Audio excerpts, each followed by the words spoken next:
Now that you know about these men, how about these different books? Okay? Now let's take a look a little bit about these books and see a few things about them. Starting out with, why don't you take a look at Matthew chapter 1. Matthew chapter 1 and verse number 1. Matthew chapter 1 and verse number 1. Okay? All right. Matthew chapter 1 and verse number 1. Now, we oftentimes think that the Gospels are biographies of Jesus. But at the same time, I don't know that we need to necessarily go down that road. What we need to understand is what these books really are. You know, if you think about a biography from from a technical point of view, just simply what you and I might think of a biography, what's a biography? A biography is somebody who's going to write about the life of somebody, and we're going to start with their birth, and we're going to go and we're going to talk about their early childhood. We're going to talk about the different things that developed. We're going to talk about the milestones in their life. We're going to talk about their accomplishments of life, and then we're going to wind up with their death, right? Okay?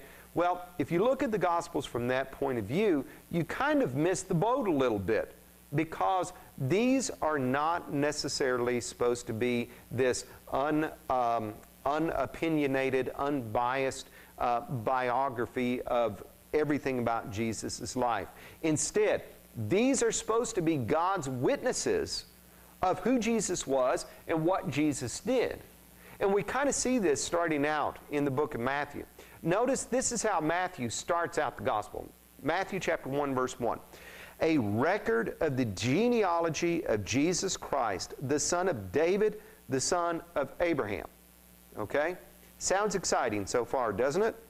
All right. Well, it only gets more exciting from there as we start to read on down to these different things. Abraham was the father of Isaac, Isaac the father of Jacob, Jacob the father of Judah and his brothers. We read this and we go, okay, what's the point? Skipping on down to verse number 17, I'll give you the point. Okay? Here's the point, verse number 17. Thus, there were 14 generations in all from Abraham to David, 14 from David to the exile of Babylon, and 14 from the exile to Christ, or the Messiah. Okay? Now, I don't know the significance of the number 14 other than, do you see the symmetry that's there? Okay? We start out with Abraham, 14 David, 14 exile, 14 Jesus. Okay? Everything is equally spaced. Why? Because those are the big milestones in the nation of Israel's history.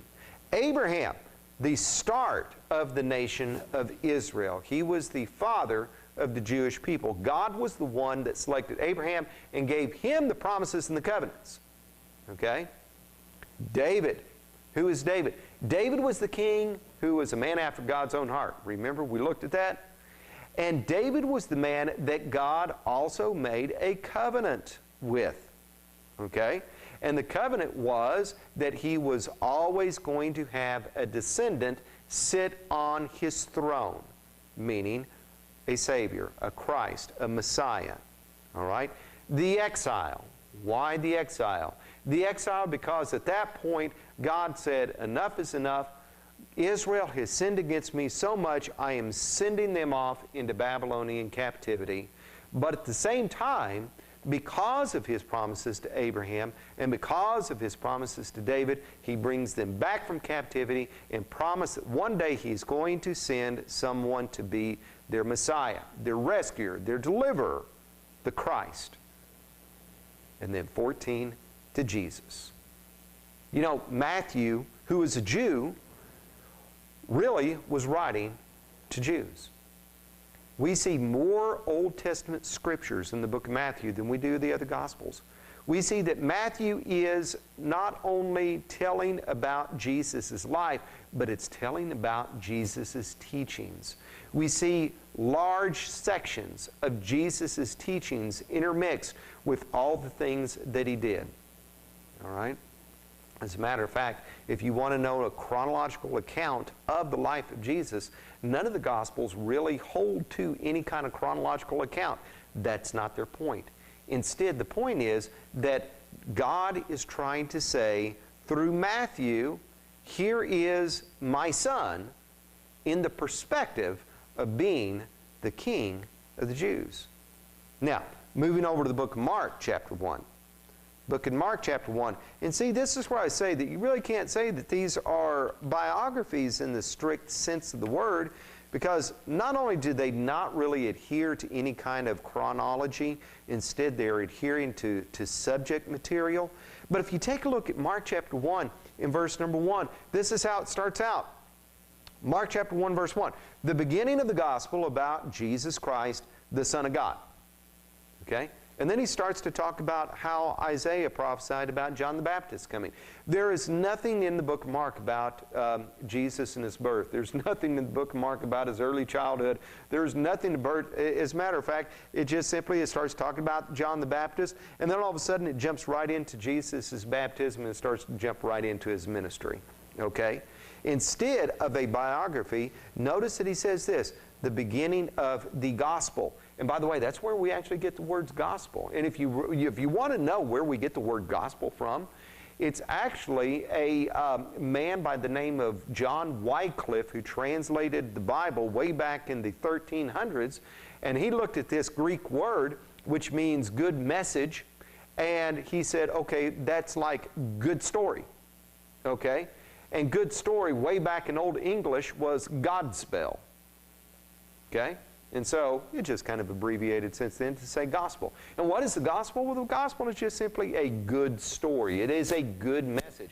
It's not good in terms of the effect, the emotional effect. You know, I ate an ice cream cone last night, which was good. What made me think that the ice cream cone was good?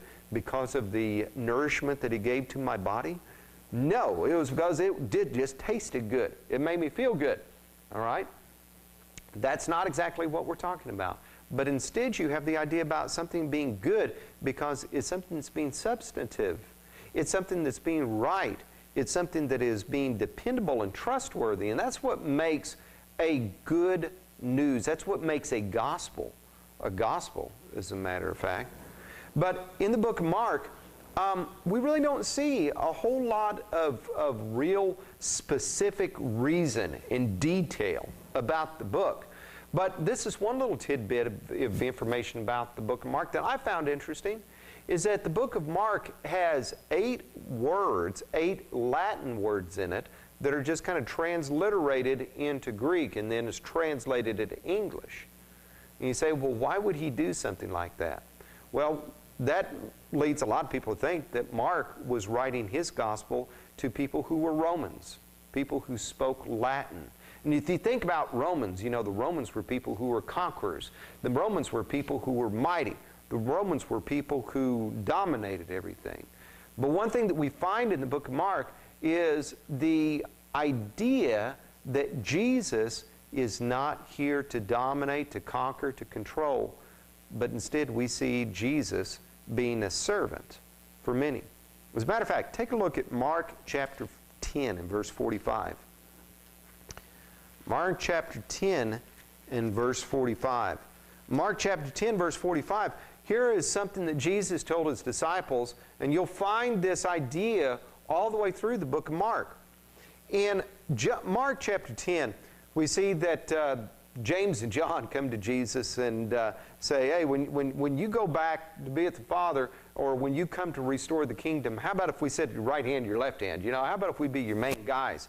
And Jesus said, you don't know what you're asking for. And if you go on back to verse number 42, Jesus called them together, because all the other disciples had this idea too. When Jesus called them together and said, you know that those who are regarded as rulers of the Gentiles lord it over them, and their high officials exercise authority over them. Not so with you. Instead, whoever wants to become great among you must be your servant, and whoever wants to be first must be slave of all. For, and here is Jesus' example in verse 45, for even the Son of Man did not come to be served, but to serve, and to give his life as a ransom for many. You know, should we have ambition? Should we have desire? Should we want to get promotions and raises? Well, sure. But as far as with each other goes, as far as in a church setting, we should never want to try to be above other people. Now, for me as your pastor, I hope I don't give the impression that I am your Lord, or I want to be your servant, as a matter of fact. I don't want to ever ask you to do something that I'm not willing to do myself. I probably will at some point because I'm just human and I make mistakes. But what God wants me to be is to simply to be a servant, first of all, of Him, and then of you too. Philip and I were having this conversation about springtime, about a way that people view pastors and the way pastors view churches. Sometimes pastors will view churches as far as, hey, I'm the boss and all you guys are the peons. As a matter of fact, I've even heard some pastors today kind of refer themselves to chief executive pastor. Okay, well, would Jesus have referred to himself as a chief executive pastor at this point in time? Doesn't sound that way in verse 45, does it? And a lot of times churches will tend to look at pastors and say, well, you're our employee. Well, wait a minute. That doesn't really jibe with verse 45, does it? And that is that Jesus didn't come to be served. Jesus came to serve. And how did He serve us? He came to serve us by giving His life as a ransom for many. And because He should be our example, shouldn't that be our example? Shouldn't that be what we do with one another? That's what Jesus was trying to get across to His disciples. Okay, moving on there to the book of Luke. All right? Book of Luke, chapter 1. Luke chapter 1, and in verse 1, now all of a sudden, we've got a very specific reason for the book of Luke. Matthew, we kind of think, oh, okay, well, here's the genealogies, so we figure it out. In Mark, it's like, well, there really isn't anything, but, this is a common theme, so all right, we'll go with it. But all of a sudden in Luke, we've got something that's pretty specific here, don't we?